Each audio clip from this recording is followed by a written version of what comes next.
Good evening, everyone, and welcome to the rousing final session of the 2023 League of Women Voters of Wisconsin Issues Briefing. I'm Dorothy Sky, President of the State League Board.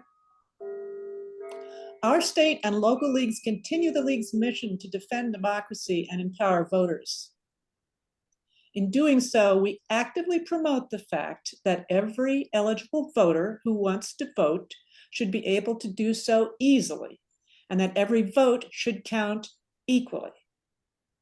That sounds simple and straightforward, but not necessarily so. This evening, we're going to discuss how to overcome barriers to voting and how to successfully meet election administration challenges. First, some housekeeping reminders. Please remain muted unless you're asking a question during the Q&A. You're welcome to add questions to the chat during the presentation, and they will be addressed during the Q&A session. And remember, we don't expect you to catch every word. These sessions are being recorded and will be available to local leagues and the general public. To introduce our speakers and moderate this evening's presentations, I'll turn things over to Deborah Kronmiller, Executive Director of the League of Women Voters of Wisconsin. Deborah? Thank you, Dorothy, and welcome everyone. And we're so excited that you're here to listen to this panel of fabulous speakers on the very important and very relevant topic of overcoming barriers to voting and election administration challenges that Wisconsin will face. Up first, we have with us Megan Wolf to discuss election administration challenges and protecting election workers, as Megan Wolf is our administrator for the Wisconsin Elections Commission.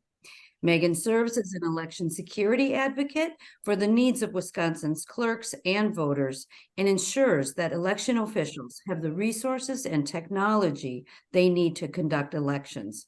Welcome, Megan. Well, thank you so much. It's great to be with you all this evening. I really appreciate this opportunity and looking forward to the questions afterwards. So to kind of talk about what the challenges are or what it's like to administer elections in the state of Wisconsin as we head into next year. So as was mentioned, I am the chief election official for the state of Wisconsin. And Wisconsin has a pretty unique model, and you really can't talk about what it's like to run elections in Wisconsin without talking about some of those really unique aspects. Wisconsin, instead of having a single elected partisan official that runs elections like we see in the majority of other states, we have a bipartisan commission that oversees elections here in the state of Wisconsin. We have 6 commissioners. Each of them are appointed by legislative leadership. We have 3 Republican commissioners and 3 Democratic commissioners.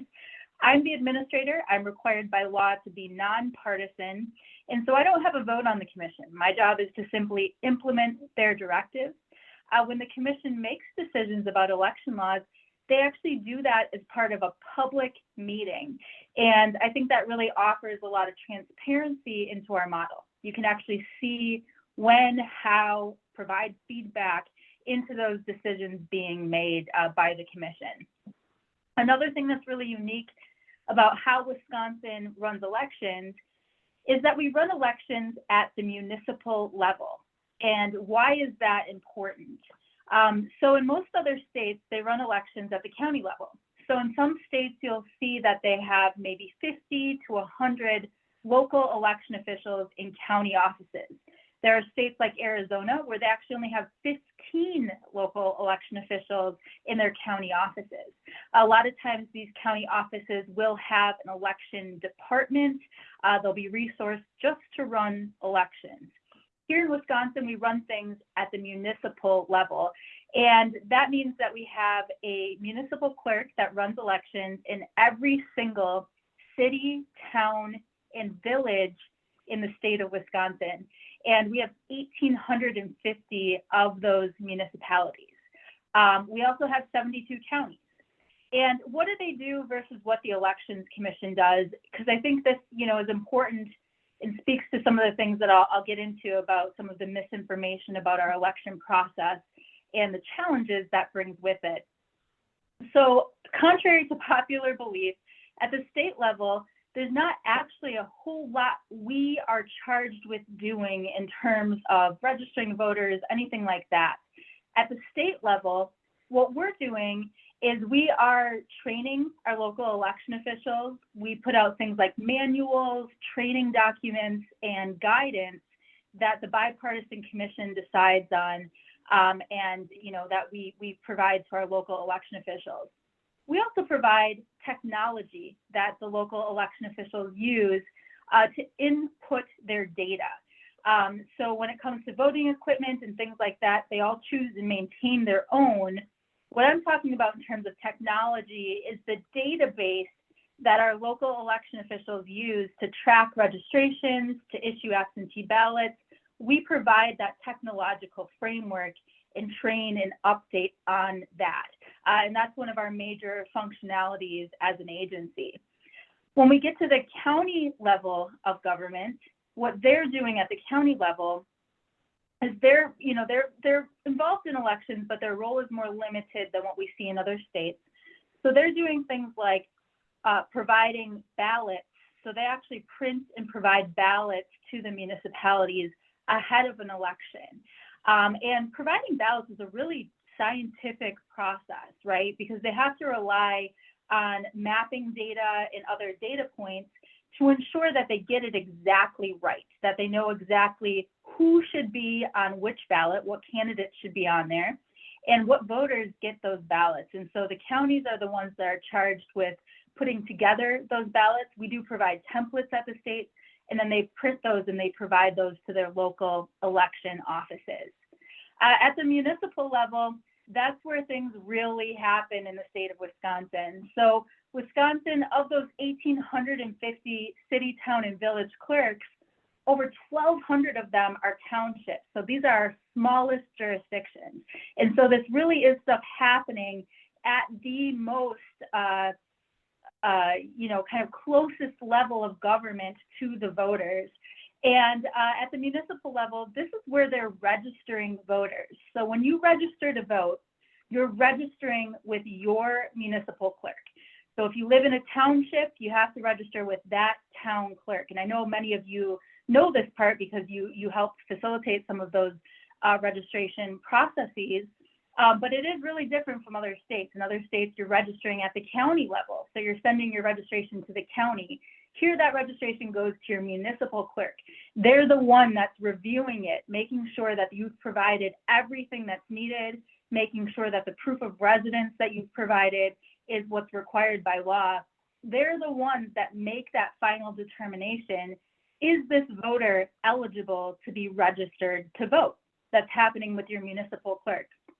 And the same goes on the flip side. So who's looking at the voter rolls and determining, are they accurate? Has somebody moved?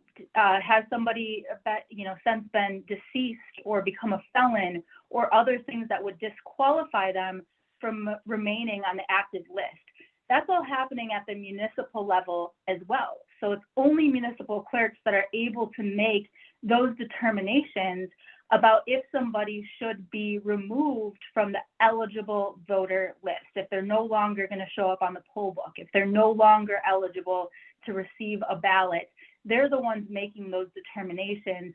And they're doing that every day based on information they get from their data sources and also based on information that we provide them from the state. So we have the ability to get things like a record from Department of Corrections, through ERIC, the Electronic Registration Information Center, which sends us information if somebody has moved out of state or moved within the state, and we're able to provide that to the clerk. But it's ultimately the clerk in each of those 1,850 places that makes those determinations about their individual voter records. They're also the ones that issue absentee ballots. So when somebody requests an absentee ballot, that request is going directly to your municipal clerk, and they're deciding whether or not you qualify to receive that absentee ballot the first thing they're going to do is they're going to check to make sure you're registered, right? They can't issue a ballot to somebody that's not registered to vote. And so that's the first thing that they're going to do is check that and then issue those ballots. They then track all of that, the registrations, the absentees within the statewide database that we provide at the state.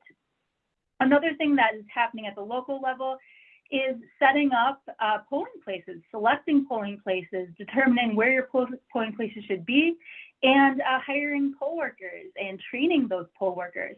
All those things are happening at the municipal level. And as you probably know, a lot of our municipal clerks, they may only be paid by their township to work something like 5 hours a week. In many of our townships, the towns don't have large budgets, and they're only able to employ a clerk for a very limited amount of time. And so all of those functions of elections and anything else that they do for their jurisdiction has to fit into a really limited amount of time. A lot of our town clerks, they might not even have a budget that gives them some type of municipal or town facility to work out of, and they may be working out of their home and doing voter registration and absentee voting actually out of their homes. And so it really is a pretty unique structure, but it's also a very, very localized structure where these local clerks do have that really intimate connection with each of their communities. And I think in a lot of ways, that's a real challenge because these things aren't funded like you're going to see in other states. But it also offers the benefit of that really local connection with their community and really understanding their community and their voters. So, I think understanding that is important to understanding, how elections are run here in the state of Wisconsin. Another thing I'll say in terms of how we're working towards next year and making sure that election workers are protected. So this is something that's really first and foremost in my mind as we head into next year. We have 1,850 clerks. We'll have about 4,000 polling places and probably upwards of 40,000 poll workers on election day in a general election. So that's a lot of election personnel to ensure that everybody is ready to go, trained, and also thinking about things that we do in terms of contingency planning. One of the things that I see as the biggest challenge and, a threat to election officials as we head into next year is misinformation, disinformation in elections. And, here's sort of what I mean by that and why I think that that is sort of a threat. I think what we continue to see is that a lot of people do not understand the basics of how elections are run in the state of Wisconsin. They don't understand where or how absentee ballots are issued. They don't understand the basics of how the voter registration, the poll book gets put together, how folks register to vote, how that's maintained by their clerks. And that misinformation turns into these really strong emotional reactions that some individuals have based on the false information that they've been presented.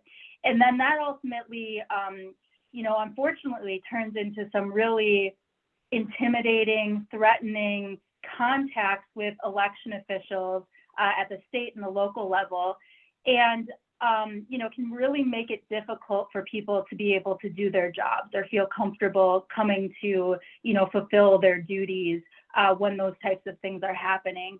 And so I think that continuing to ensure that we're having conversations like this, that we're educating people about those basics about elections is really important for a lot of reasons. It's important because we need a well-informed, society that understands these functions and can engage with these functions in a meaningful way.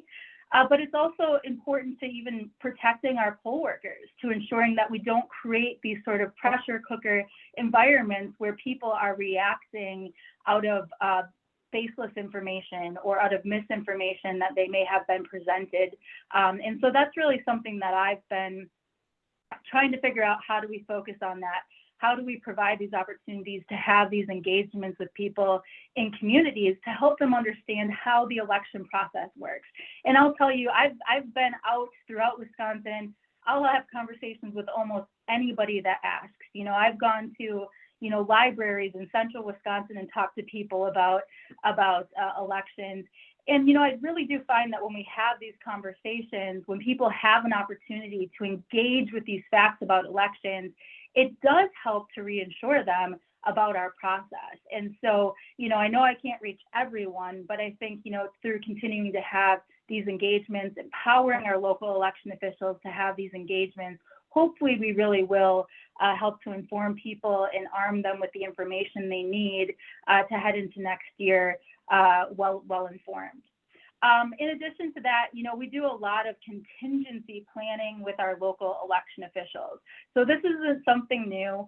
I would say starting after the 2016 election, when there were a lot of conversations around cyber activity, is really when election officials around the country started to focus a lot more on contingency planning. What would we do if there was a weather emergency? What would we do if there was a physical threat? What would we do if there was a cybersecurity threat?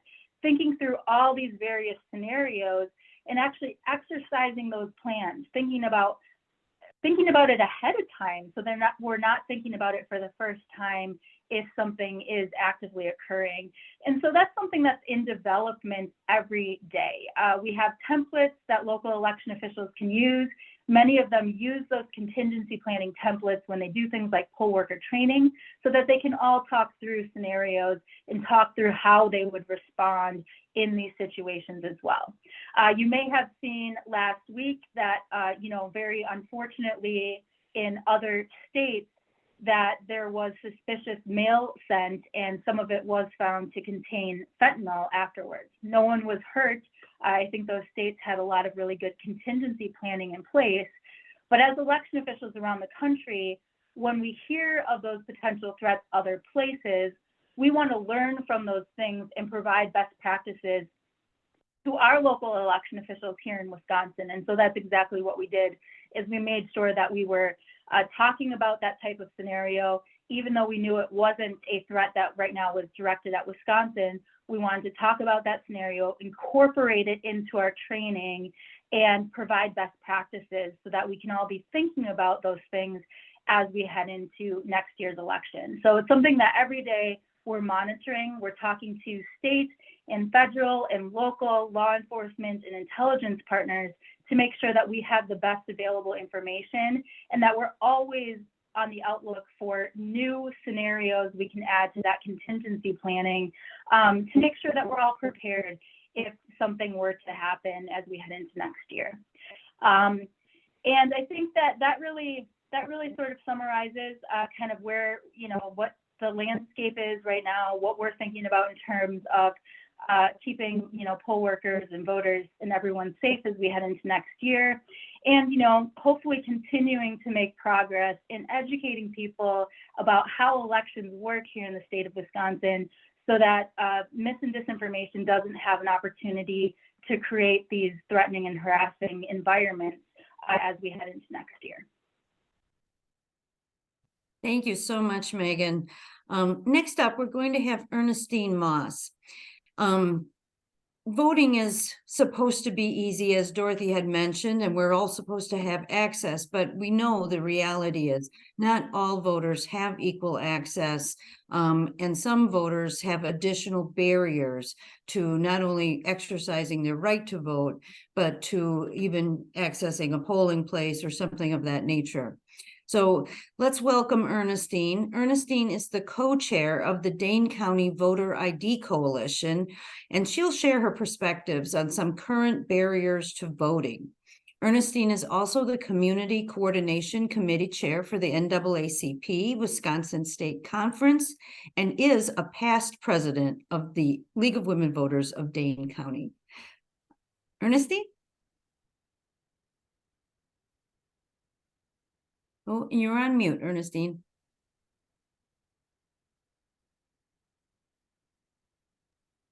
I'm sorry. Good evening. I'm Ernestine Moss, and I have been asked to talk about barriers to voting and what can be done. Thank you to the League of Women Voters of Wisconsin for inviting me to be part of this esteemed panel. This opportunity is an honor and a privilege, and I'm excited to be here. However, before I get started, I want to issue a disclaimer. While I am co-chair of the Dane County Voter ID Coalition and serve as the Community Coordination Committee Chair for the NAACP State Conference and a proud member of Delta Sigma Theta Sorority Incorporated, I am not speaking on behalf of either organization this evening. I am solely responsible for the content that I will share with you. That said, let's get started with current barriers to voting. The Carnegie Corporation of New York released a study that they did on barriers to voting on November 1, 2019. It concluded that there were 11 barriers to voting across the United States.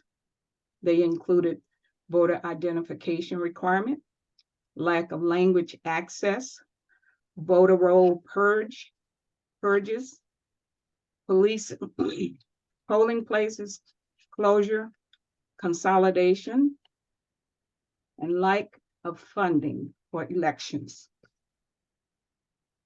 So let me just talk about these first.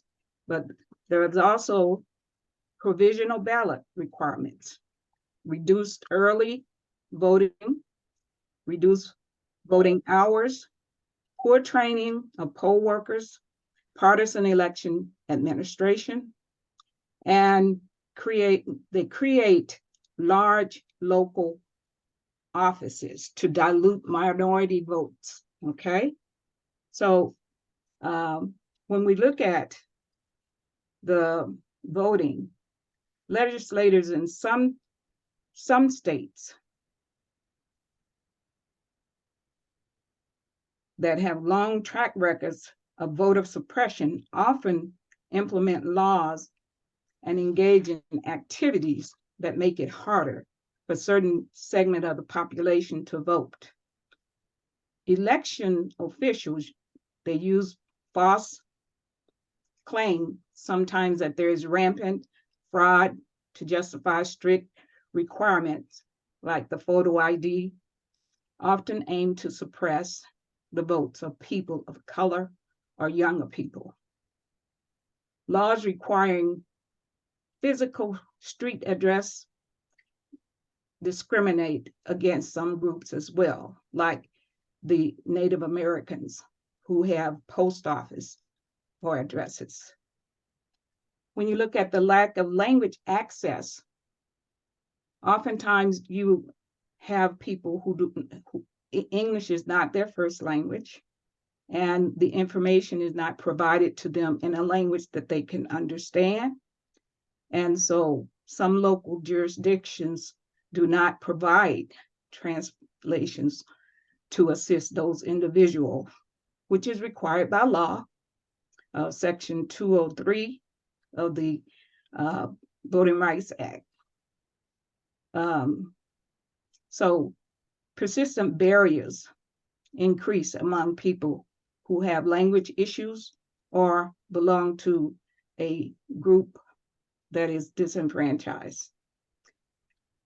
When you look at the voter purges, under the guise of reviewing voter rolls to remove duplicate names, oftentimes legitimate individuals are removed from the voter pool.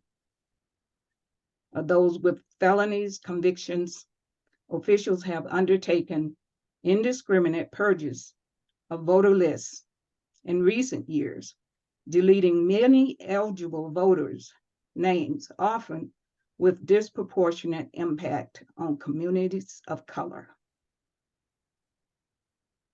With polling places closures, or consolidation.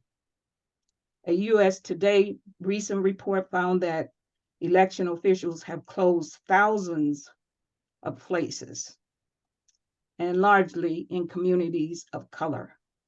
For example, in Chicago, Cook County, which has the largest non-Hispanic Black population in the country, election administrators closed or moved 95 polling places. So this definitely impacts the voter turnout. Looking at lack of funding for elections.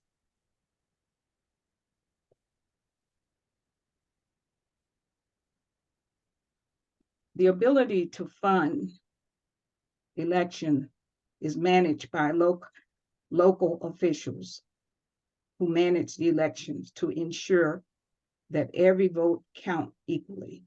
Some of these problems came to the fore during the 2000 presidential election in Florida, where recount process shone a spotlight on issues ranging from flawed ballots designed to voting machines that overheated and failed.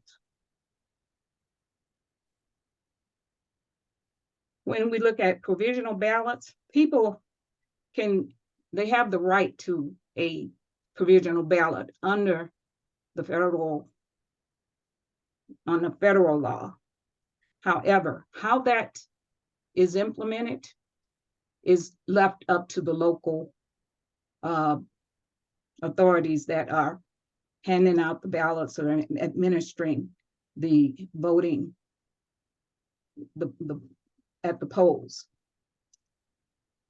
So that's not always equal, because some poll workers are processing them for political advantages, so they may not process them correctly. Reduced early voting is another problem.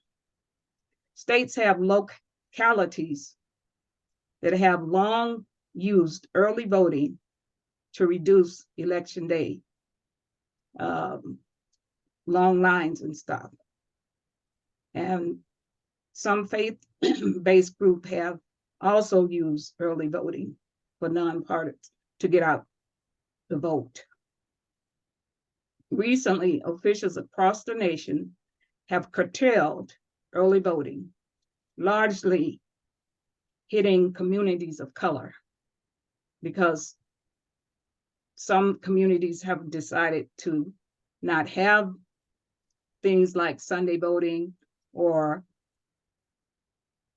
other things that would benefit certain communities. When you have reduced voting hours, like limiting early voting, reducing voter hours can make voting less convenient and even impossible for many voters. Low-income and working class people often have less freedom to arrive late or leave early from work to cast their votes. And this is a problem for some people. Many of us don't experience it, but there are a lot of people who do. Parents with inflexible childcare arrangement can be similarly impacted. Poorly trained poll workers can be problematic, because if they don't know the rules for processing the IDs that are required, or giving people voter assistance that require language assistance, or if they exhibit behavior that is intimidating to those who are trying to cast their ballot, especially provisional ballots, that is problematic. Partisan election administrators. oftentimes our country's highly decentralized election system hands the responsibility for managing elections of state and local administrators. Some of them are partisan officials with a clear interest in election outcome favorable to their party or their candidates. Too often, this results in efforts to suppress the vote of many groups that might be viewed as opponents. When creation of large local offices dilute the minority vote. And we've seen around the country that large election covers voters across the city or county. So what they do is they make sure that people have to travel a long distance, or they have very few places to cast their votes, and it doesn't allow people to be represented as they would normally be represented. So it dilutes the vote. As a result, some officials create these districts to limit the influence of certain communities. There's also another study that you can, next slide, please. Barriers for Native Americans are very similar to the barriers that other US citizens face. However, in 2017 and 2018, the Native American Voting Rights Coalition found that Native Americans experience issues when they are trying to vote, just almost on every hand, from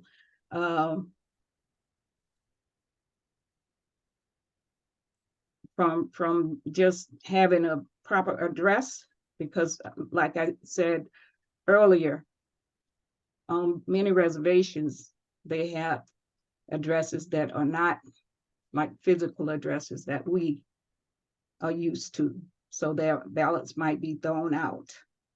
And they also, the final report is referred to as obstacles of every turn, barriers to political participation in the Native American voters, provides detailed evidence that Native people face obstacles at every turn in the electoral process, from registering to vote, to casting votes, to having votes not counted.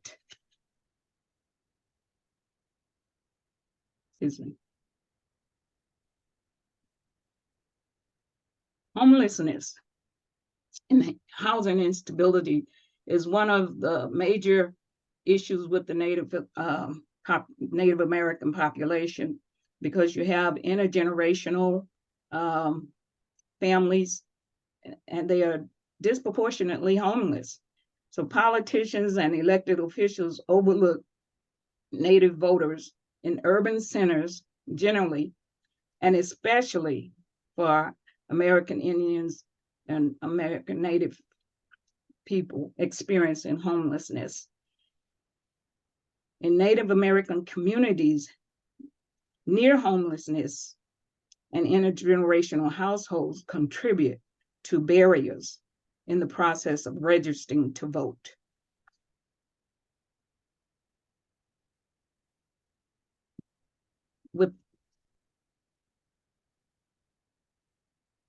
There's also unequal access online.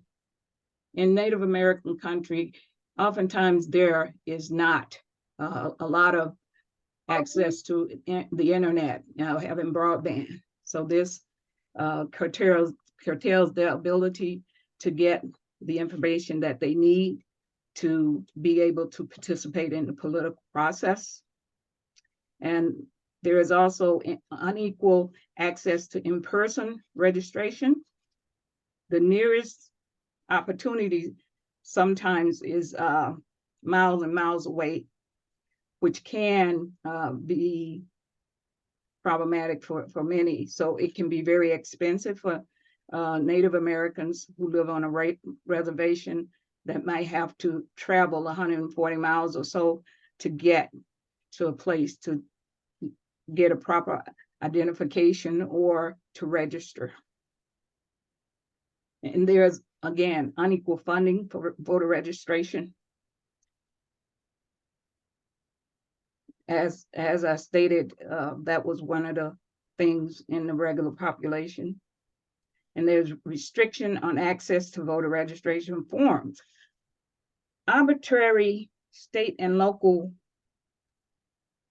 government municipalities sometimes decide on the number of voter registration forms that is available.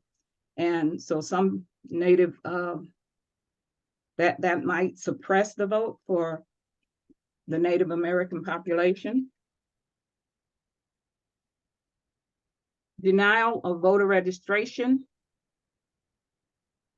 opportunities due to previous convictions.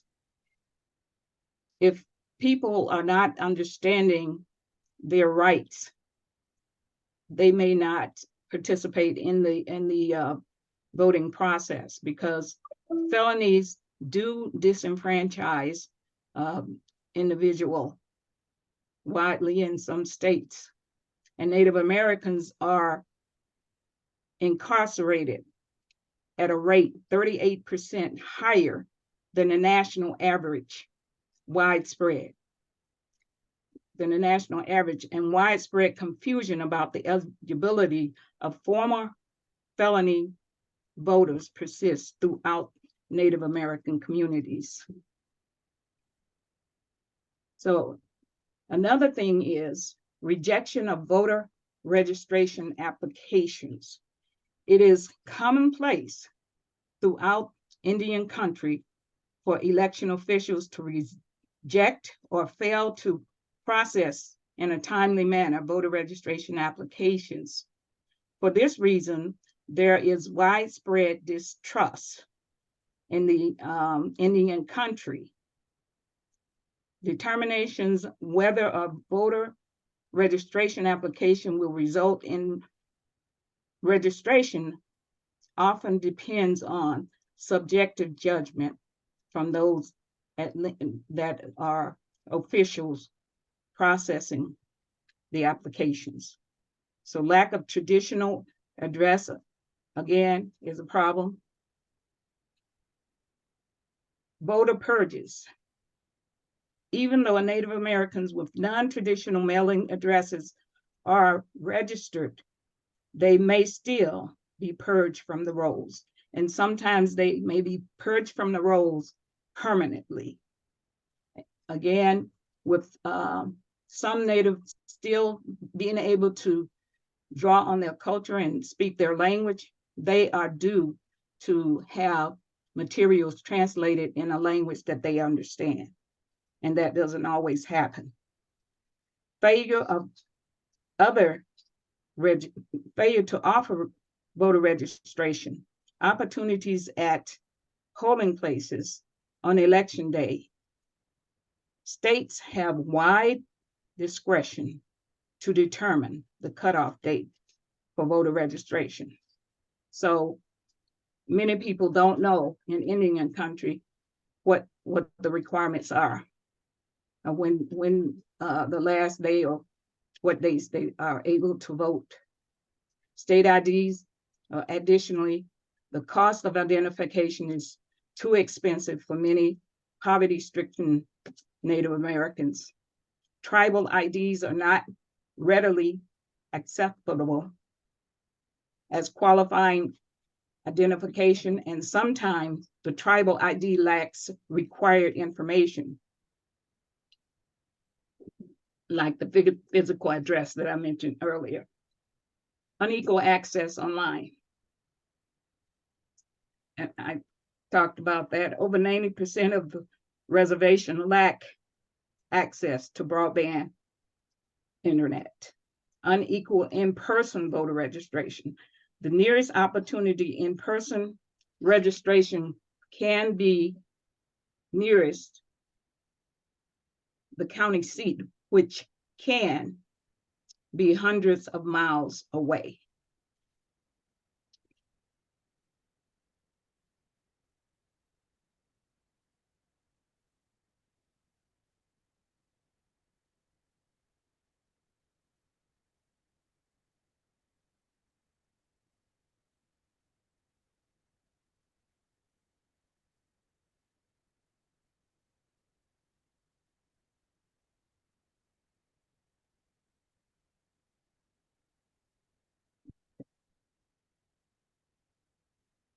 Okay, I'm going to go to I'm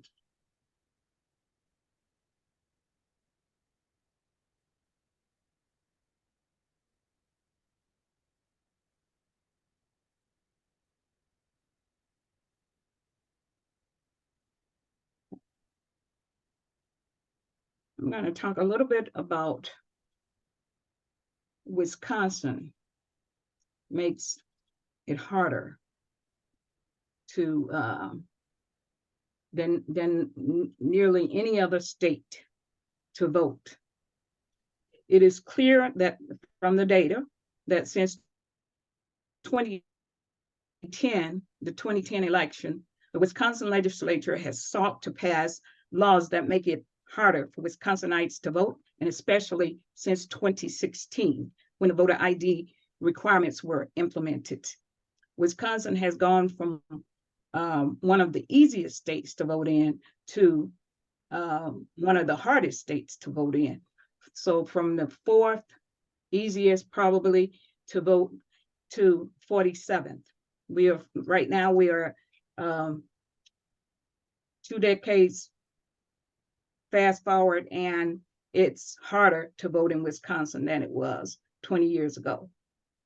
I reached out to Representative Baldick's office for data regarding legislation that would suppress the vote in Wisconsin should they have been or would be enacted. And I was told that in the current session, 2023-2024, there have been 13 bills that would have affected our voting rights. In the previous session, there were 21 bills that had the potential to suppress the vote.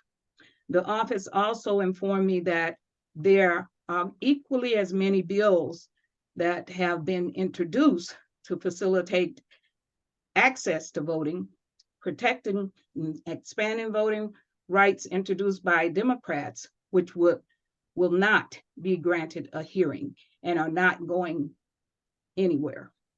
So, and looking at things around the country, according to the Brennan Center, so far this year, it's at least 14 states have enacted laws making it harder for people to vote, while 23 states have enacted laws making it easier. Each of us should ask ourselves, why is so much effort going into preventing people from voting? I submit that it is because the ballot is power. It is the only action that we can take and know that is weighted equally for every person casting a ballot.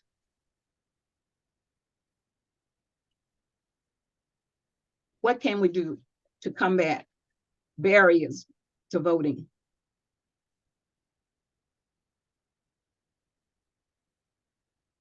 The Brennan Center, the Campaign Legal Center, Black Leaders Organizing Communities, Legal Women Voters, ACLU, and various other advocacy groups have indicated that voter registration is the #1 barrier to voting.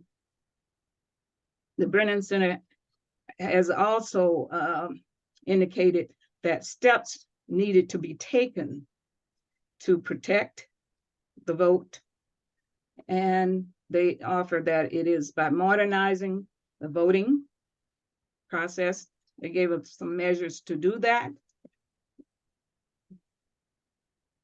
So it says the democracy agenda for candidates, activists, and legislators is to bolster checks and balances, ethics, and rules of law.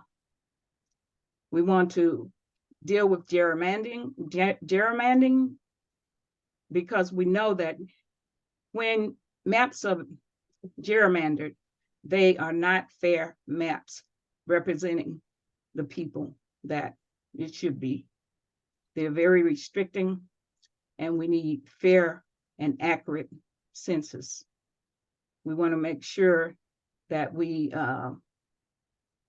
encourage our lawmakers to do that.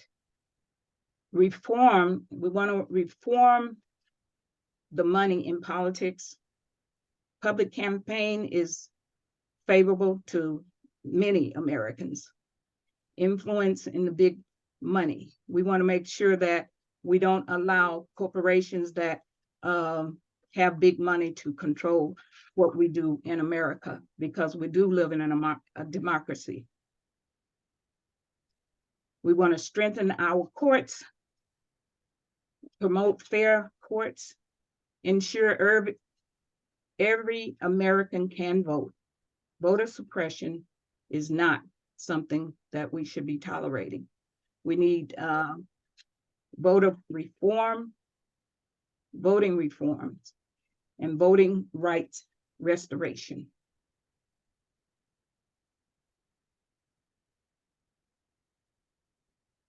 So solutions, we want Congress to pass the key reform in Protecting Our Democracy Act. These would be important steps toward preventing presidents and others, executive branch officials, from abusing their power by making it possible to enforce the Constitution, emolumental clauses, making it more difficult for the White House to interfere with federal laws enforcement at the Department of Justice, and bringing much needed transparency to the presidential pardon process.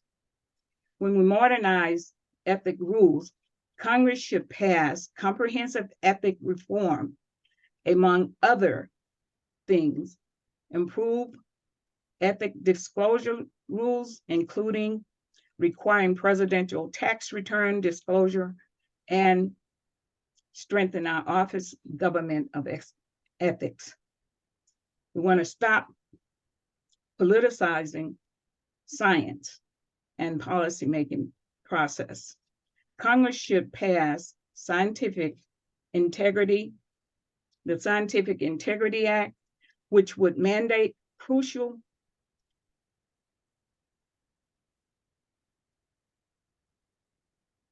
across the board scientific integrity standards and require agencies to have appropriate rules, procedures, and safeguards in places to ensure science-based policy. Ernestine, I'm going to have to ask you to stop it there. Thank you so much for all this wonderful information, but we need to move on to our other speakers. Thank you.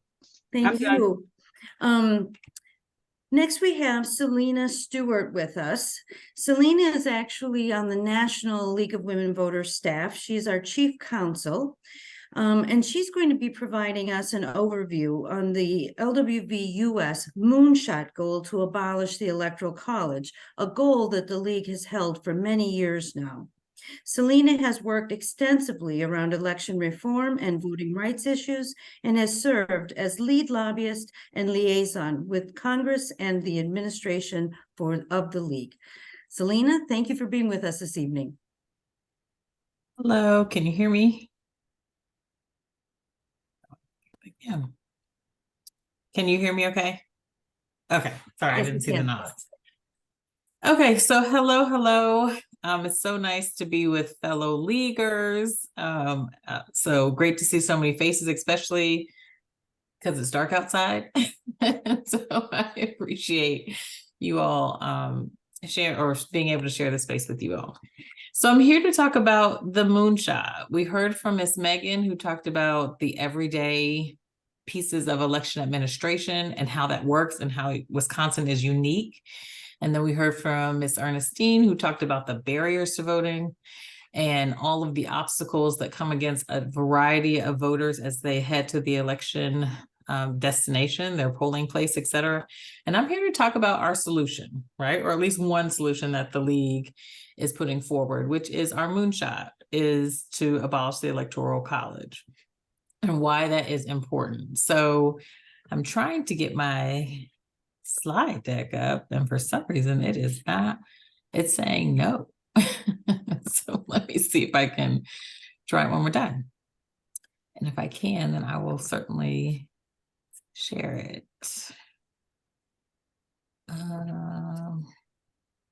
Yeah, for some reason it's not coming up. I'm not sure what happened with that. Maybe I can try this one. Let me try a different presentation and see if that works. I may just have to skip through a little bit, if you all don't mind. Can you see my screen? Screen is showing now. Okay. Let's see. Clearly, you know, I do a lot of presentations because you see all of them on the screen. But let's see if I can get the correct one up here. Yeah, it's not showing. I don't know what's happening. I don't know what's going on, but what I can do is just make sure that you all get a copy of the presentation afterwards. Happy to do that for you all. So Deborah, maybe I'll send it to you or Brandy and you can share. So I'll just talk through it for now, if folks don't mind. Wonderful. Thank you. Yeah, sure thing.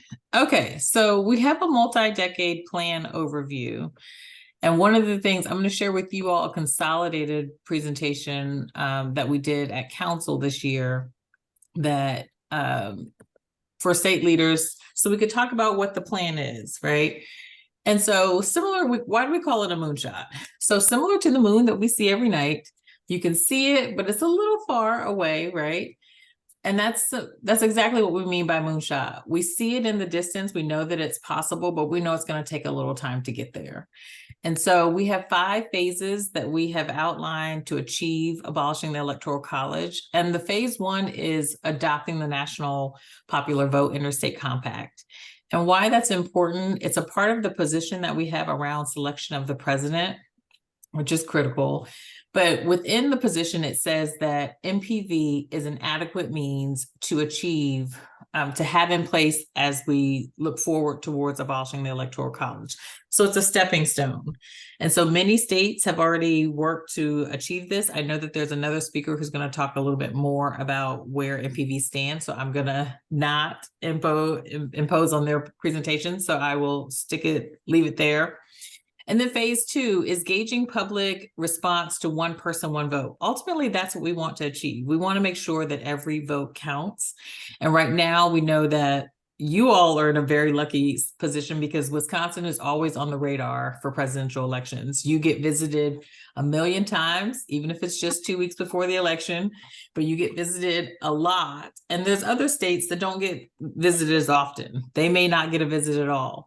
And so sometimes those voters don't feel like their vote matters as much because we're focused on these swing states that get a little bit more attention. And so phase 2 is really about promoting one person, one vote and really drilling down what that means for the everyday voter. Phase 3 is about exploring frameworks for change. So we understand that if we abolish the Electoral College, we have to have a replacement. And understanding what the appropriate replacement is going to take some research. And one thing we know about leagues is that leagues know how to study the heck out of everything, right? We know how to study. And so that phase 3 is really critical because we want to be making sure that we are interacting with communities, that we are going to academia, we are looking at how the world handles elections and how they achieve one person, one vote. And that's a part of our process for phase 3 to figure out what the appropriate alternative would be. Phase 4 is announcing that framework. So now that we've done the studying, we've consulted with all these different sources, and we have achieved member understanding at our level within the league and the coalition around this. Then we have to promote, what is that framework? What will replace electoral college, so that we start changing hearts and minds to understand how elections can be envisioned very differently in this country. And so that is phase 4. And then phase 5 is formalizing the abolition of the electoral college and future planning.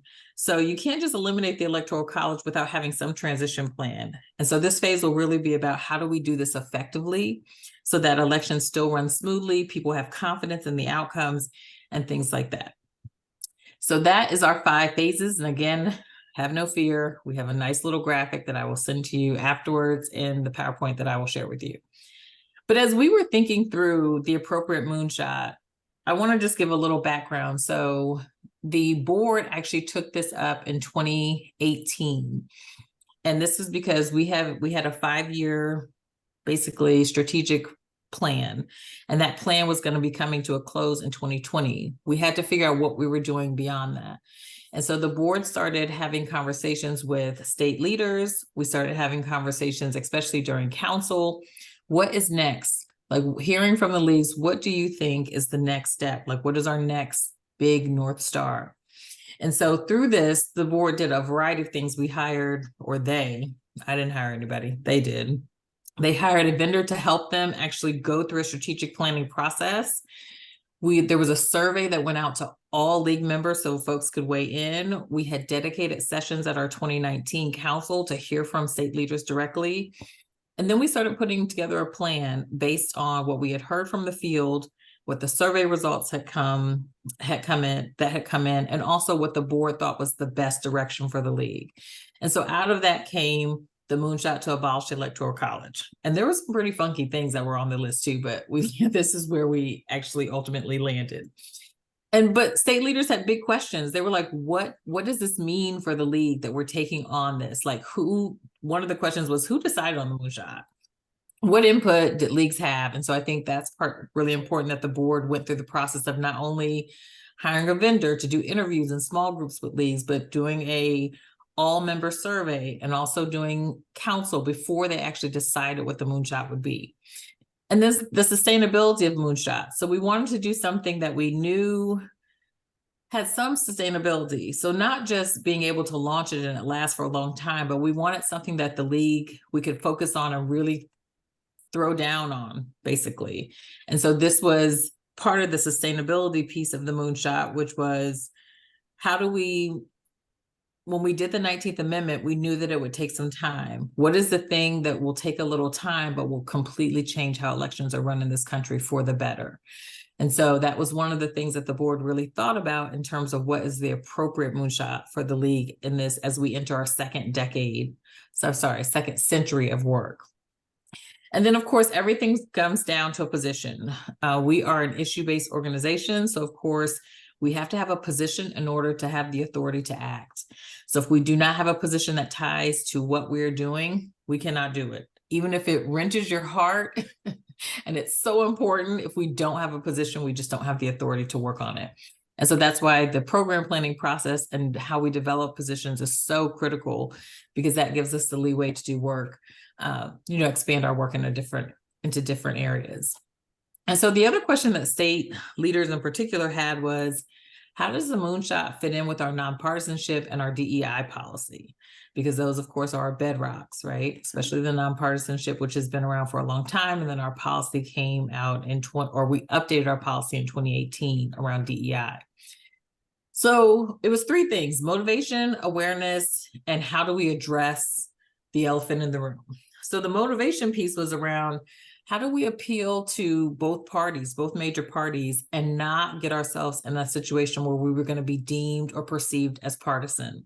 And so doing this in a way that we could maintain our nonpartisanship stance and also appeal to the different political affiliations, not just Democrats, not just Republicans, but independents, the Green Party, all the people we could bring in with something that would mobilize and be aspirational. And then awareness. Attention to states who are often overlooked during elections. So we wanted to be very aware of whatever we were going to do. Would it bring more people in, or would it create an avenue for exclusion? And so, of course, because of our DEI policy, we want to find something that was more inclusive. And then addressing the elephant in the room, we did not want to shy away from how race or the role that race played in the Electoral College. It was critical. The League was somewhat slow to engage on the voting rights in the voting rights movement. We know that the voting rights movement started at the end of the 50s on into the 60s, leading up into the Voting Rights Act. And then we saw that the League started to engage more fully in the 70s around this and went all in. But there was some criticism in the 50s and 60s about the League being absent or not speaking about how important the Voting Rights Act was, particularly how it would enfranchise Black and Brown folks in particular. And so I don't know if folks know about the origins of the Electoral College, but if you don't, it's going to be a quick little lesson. The idea of a simple popular vote election really struck fear in delegates from the South, slaveholding states, essentially, because the states in the South boasted large populations, but 4 million of that population were enslaved individuals who were not eligible to vote. And so that was contrasted with the North, which were more sparsely populated, so less population, but more eligible voters. And so in order to balance that narrative, we have the 3/5 compromise negotiated by James Madison. So, and this really came down to a fear of being outnumbered, which is why Madison pushed for the Electoral College. He wanted to champion representative government by having a state-based solution. We know that the seats in the House are distributed by census and how many people are physically residents, and that's for resources and things like that. We all know that piece. But this 3/5 compromise was a way for them in their minds to balance the large population of people in the South who were not eligible to vote and the North, and balance that power by having a 3/5 compromise, which was basically for every 5 people outside of these other areas, like those who own property, people who were eligible to vote otherwise, the non-voting or the non-eligible voting population, for every 5 of those individuals, they got 3 votes. And so that was the balance that they were trying to strike. But we have to acknowledge that it has racist roots. The Electoral College has racist roots. And so addressing that head on was very important as we thought through what our next moonshot was. So I will quickly talk about phase 1. I know that Chris is coming up next, so of course I don't want to impede on what he's going to say around MPV, but I just want to talk about the MPV piece, the first phase that we're in right now, and that we expect to be in perhaps through 2030-ish or so. But our focus is really around base building. So base building is, for those of you who are unaware, is the ability to grow the number of connected people and organizations to build the necessary power to advance a movement or a particular shared goal and vision. And so for us, in thinking about what we think it will take, a few things: identifying and recruiting people, including through things like League in Action, which many of you may be. I think Wisconsin does a great job with League in Action, so you all are probably familiar. Also building virtual and in-person spaces for people to come into community. So expanding our scope and attracting more people, scaling the ask. So right now, let's just say we have 50,000 people who we can activate. As we grow our base, we will have to expand or scale our work to more effectively reach more people and to account for the larger movement that's being created.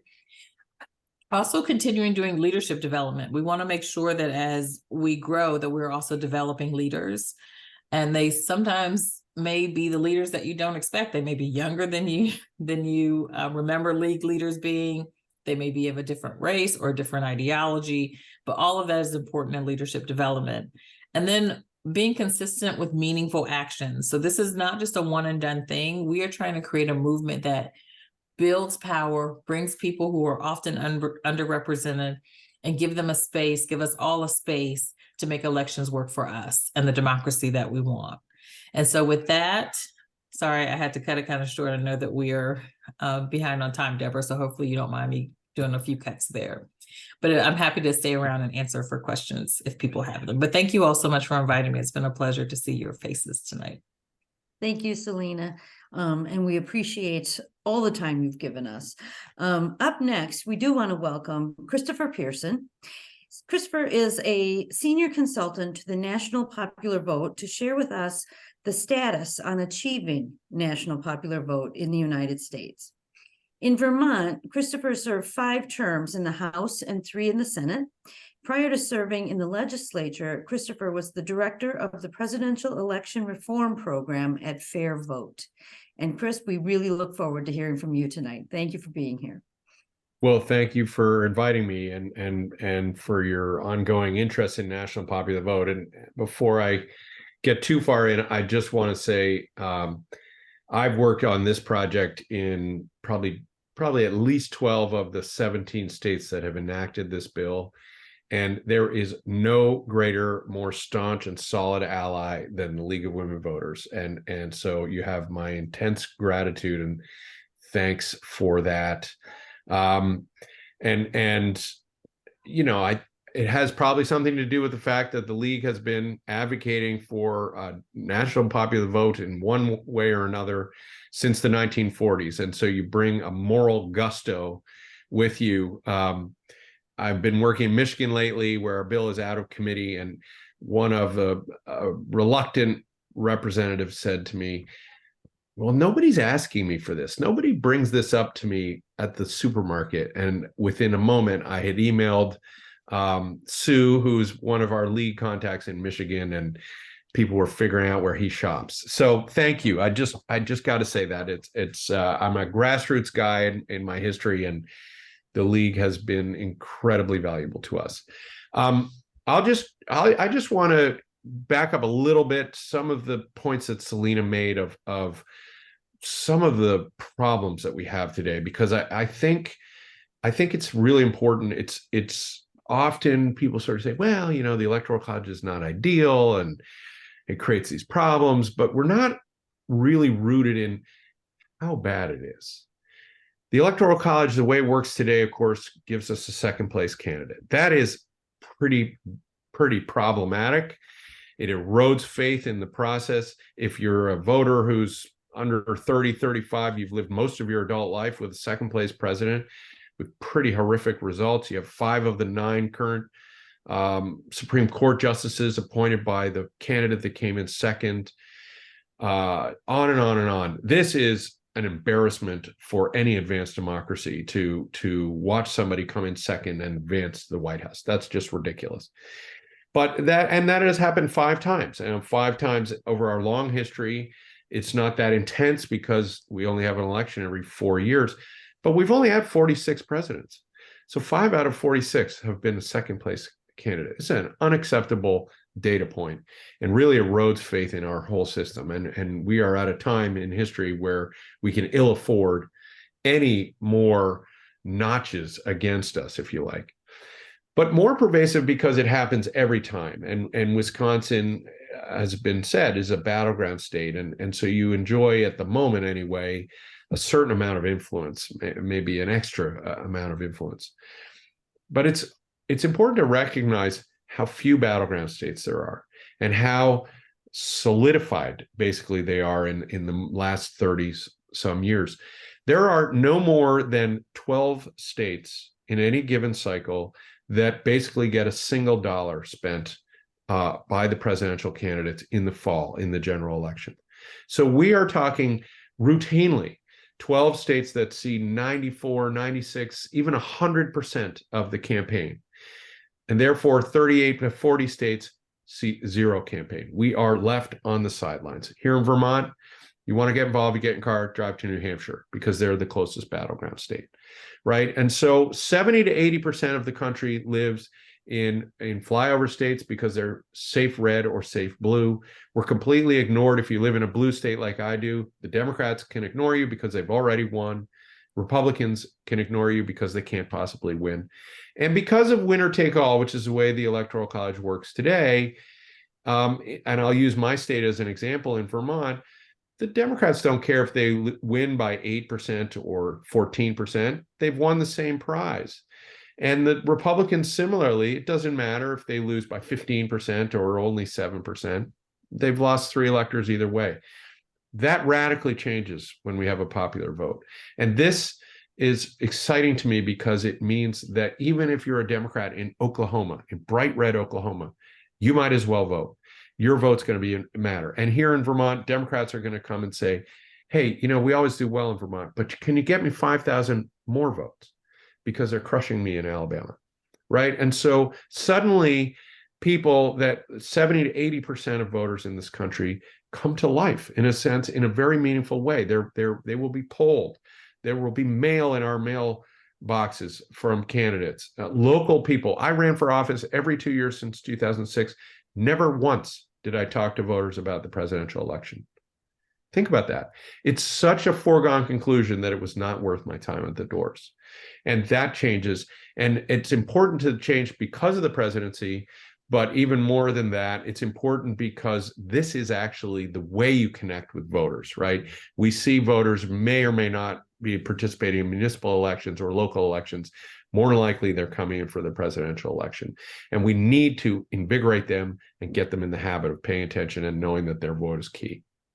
All of that changes with National Popular Vote. So our progress, we have been around since 2006.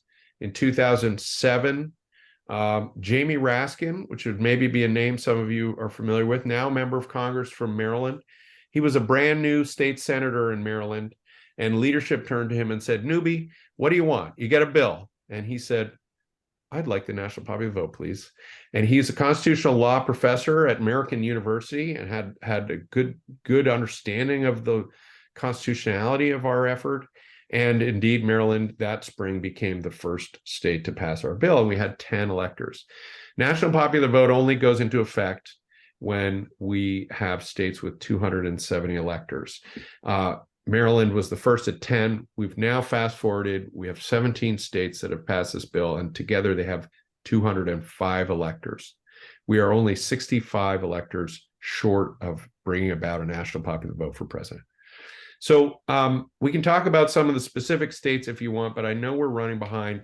Let me just quickly say how this works mechanically so people understand. Does that make sense? Okay. The Electoral College is not one thing, and this is not well understood at all. We think of it as that red blue map if you're describing it to your kids or your grandchildren on election night, and they say, "What does that mean?" Oh, that's the Electoral College, and you got to get the most votes to win. Of course, you got to get a majority of the electors to win. But the Electoral College is not one thing. And the Constitution was, in fact, quite vague about how it would work. And they said to become president, you've got to get a majority of the electors. Right now, that's 270. And then they punted it to the states. And it was part of that ugly history, of course, around the 3/5 compromise. And it was part of, hey, we kind of don't know how we should do this. We can't agree, actually, how we should elect the president. States, you decide. The Supreme Court has called this a plenary power belonging to the states. In other words, it's only up to the states. And today, all of you are probably familiar, Maine and Nebraska award electoral votes a little differently than the rest of the country. Most of the country, Wisconsin and Vermont, use winner take all. So in Vermont, Joe Biden gets one vote more than Donald Trump and takes all three of our electors.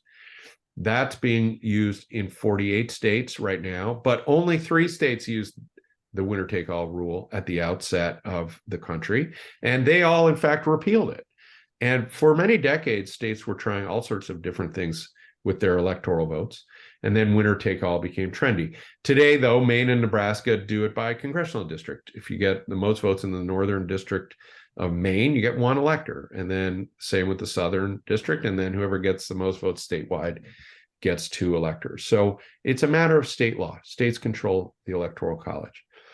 What we're saying is in Wisconsin, we are going to say this one day. We filed our bill there, but has not gained traction. Today, to get 11 electors, right? Do you have 11 electors these days or 10? You have 10. To get 10 electors from Wisconsin, you've got to get the most votes in Wisconsin. That's the winner-take-all rule. You have the same law that most states have. Under national popular vote, to get 10 electors from Wisconsin, you've got to get the most votes in the country. Now, your legislators aren't going to want to give away the electoral votes. And this is why national popular vote has a clause in it, a trigger. And it says it will not take effect until enough other states also pass the exact same law, and that altogether those states have a majority of the electors, 270 or more. So we've been slowly gathering states, about one state a year on average. We have 17 states, 16 states plus DC have passed this bill. They have 205 electors. When we add states with 65 more electors, it won't matter which states are in the pool. This is the pool in my hand here. It won't matter which states have passed the bill. The campaigns will run their campaigns. They'll talk to voters in all 50 states, and they will add up the popular vote in the entire country, all 50 states plus DC. And the candidate with the most votes will be guaranteed this block of at least 270 electors or more. So thanks to the national popular vote. So they will be guaranteed to go to the White House. You get the most votes, guaranteed to win. And along the way, we make every vote matter in every state, in every election. No more battleground states. And we bring the presidential election in line with the very straightforward principle of democracy: one person, one vote. So I hope that makes sense mechanically. Please ask me if it doesn't. It sometimes takes people a little while for it to click.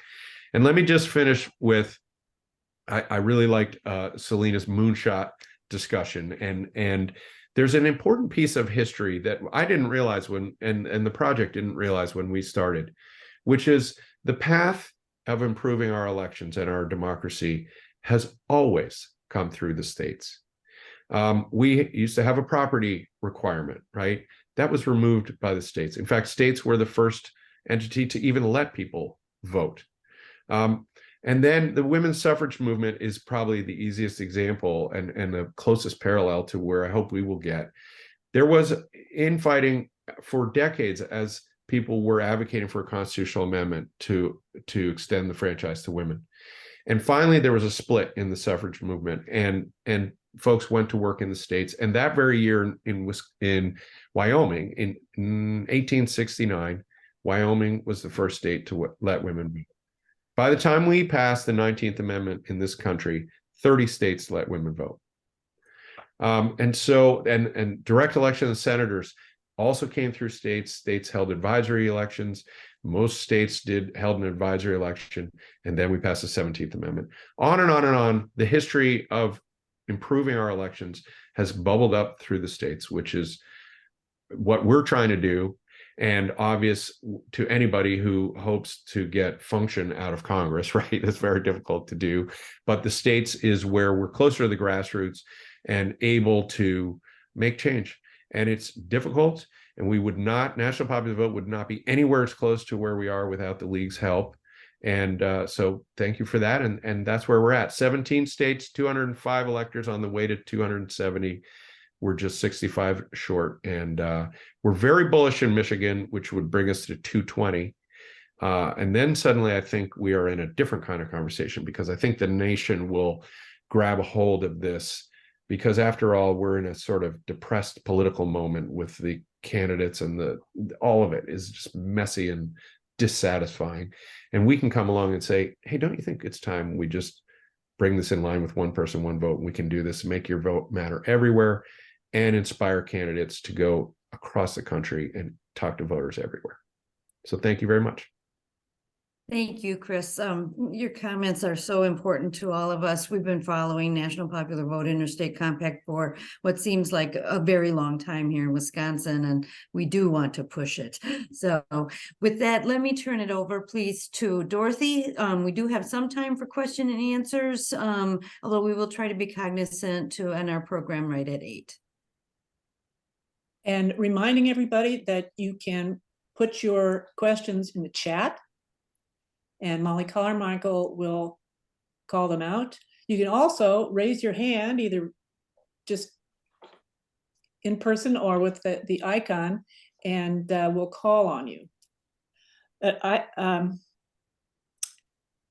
What you talked about, Selena, and you, Christopher, the national popular vote is a perfect example of what I said in the introductory remarks, that the League of Women Voters would like to see every person who is eligible to vote to be able to do so easily, and that every vote should count equally. And doesn't it sound so simple? As an extension of that the President of the United States should be the candidate that gets the most votes. But it ain't that simple. So the state-by-state strategy that was used with getting women the vote in the first place sets us in line to do the same here. But Megan Wolf, you're still here? Ah, there you are. Yeah. The League of Women Voters wants to motivate and empower capable citizens, and women in particular, to serve in public elected offices and appointed offices.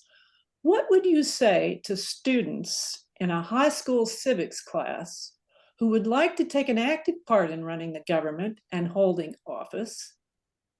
What if they hesitate after witnessing the challenges that you and other conscientious public servants sometimes have to endure and counter? Talk to those kids, Megan. Yeah, I love that question. So, there's no secret. My job is challenging. If you follow along with elections, it's been a pretty challenging time, not just for me, but for election officials around the country. But even though my job is incredibly challenging, I have never had a single day in my 12 years in elections where I've gone home and felt like, boy, did what I do today matter? Was what I did today important? I get to feel that way every single day. And I think that, there's a trade-off, right? There's a trade-off that there's going to be hard days, but you're going to feel like you're a part of something that's important, that really matters to people. And so I guess that's what I would say to them, is just that, this is an opportunity to work in government, to work in these roles where you'll really get to make a difference. You'll really get to be a part of serving the community, serving society, and being able to deliver really critical functions to people that make our country and our government work. And so I feel really fortunate to get to do the job that I do.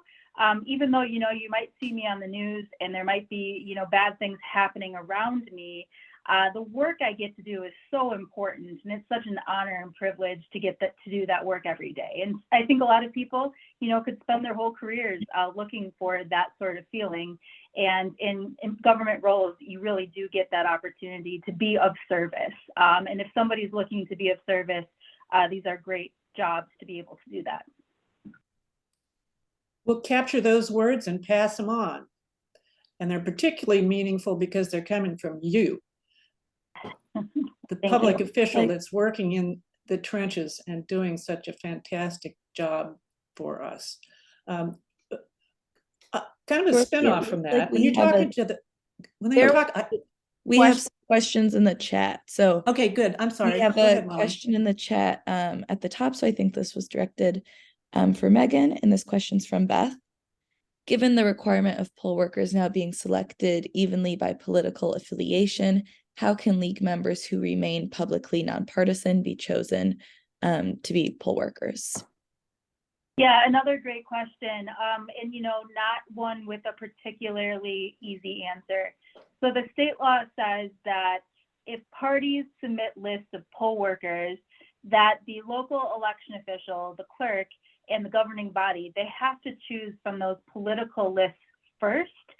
And then if there are additional roles that need to be filled, that they don't have enough political appointees or the balance isn't there in terms of the list, then they can choose the unaffiliated poll workers. And so it does leave people in a conundrum. And I appreciate this as, a nonpartisan person that's required to be nonpartisan by law, that it could be really difficult for somebody to have to align themselves with a political party so that they can continue to serve in that role. I'd encourage folks in that situation to work with their local clerk and get a better understanding of, what roles might be available at the polls after they've filled those partisan positions that are required to be, chosen from the list. There could be other positions like, greeters, helpers, roles that aren't as strict in statute in terms of who can fill them, that they could still probably really use your help in as well. So I'd give them a call and ask about those roles. Great. Thank you so much, Megan.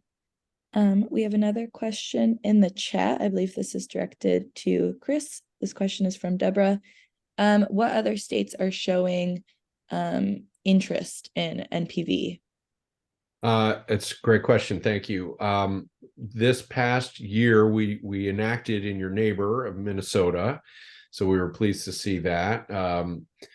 I was thrilled to be there for some of their deliberations. We also passed in Nevada the first of 2 steps to potentially go on the ballot as a constitutional change. That seems like our best path in Nevada right now, given the political makeup. We're active in Maine, where the bill we're somewhat hopeful for 2024. We're very active in Michigan. We're active in Pennsylvania. And basically, this bill has been one time or another been introduced in every state. So we're always sort of watching dynamics, including in your state.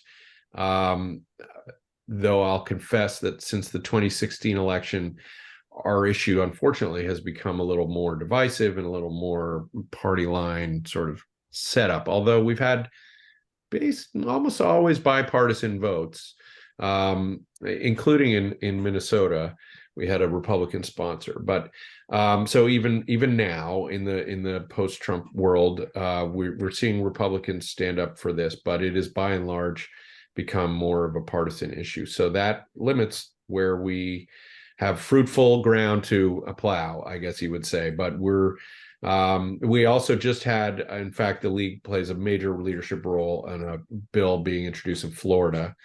And interesting, of course, Florida is probably thought of rightly as the poster child of battleground states, but probably drifting out of that status, and they will soon see the cold light of day of no special benefits that they have just grown accustomed to, having all those transportation dollars and all sorts of visits from cabinet officials, et cetera, et cetera. It really is remarkable the how it's sort of very black and white in terms of whether or not you have influence in our current system or not. Chris. And then maybe there's one more in the chat, so maybe really quick. I think this is directed to Megan.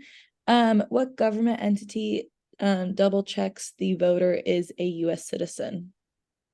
Yeah, so right now, and this is all by law, right? So none of these are policy decisions. It's not something your local election official is deciding. The law makes the declaration that you are an eligible voter, a U.S. citizen, a self-declaration. So when you register to vote, you have to certify that you're eligible to register, and that includes being a U.S. citizen. If you're going through the citizenship process, you need to be naturalized, have a certificate of naturalization, and then you would be able to make that certification. There is no government system or entity that checks that status. Now, that being said, if after the fact, if somebody registered to vote, then later it was found that they weren't eligible, that they weren't actually a citizen. And I've seen this happen, unfortunately, where people who are naturalized, or I'm sorry, who are have their green card but are not naturalized, have registered to vote and participated. Very, very small numbers. We're talking about like 1 every 10 years where this might happen.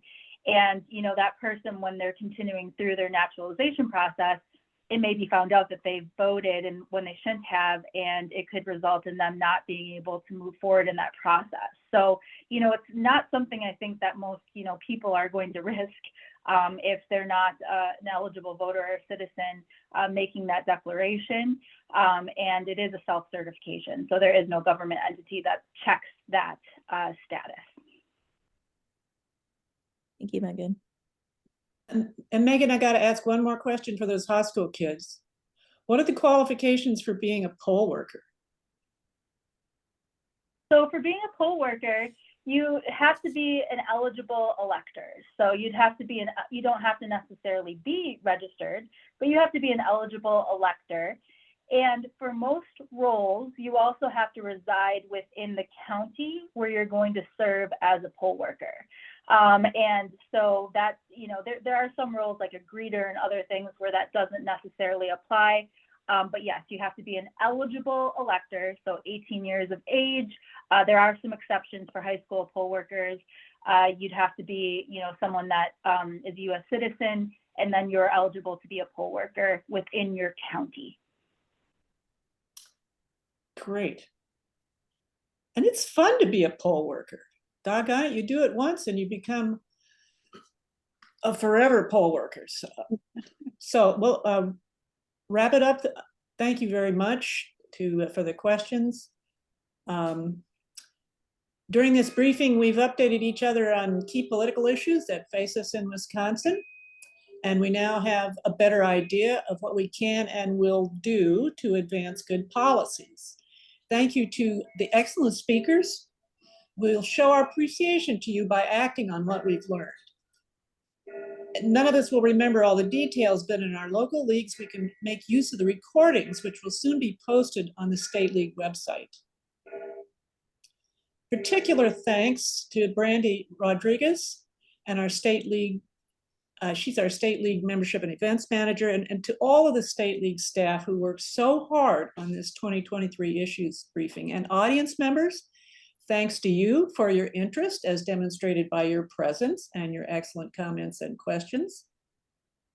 And please, everybody, remember to provide feedback using the questionnaire. So with that, I will say good evening, everybody.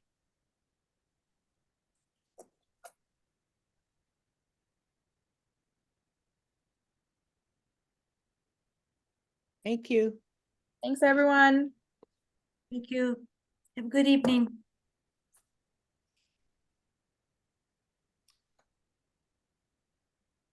Good job, Deborah.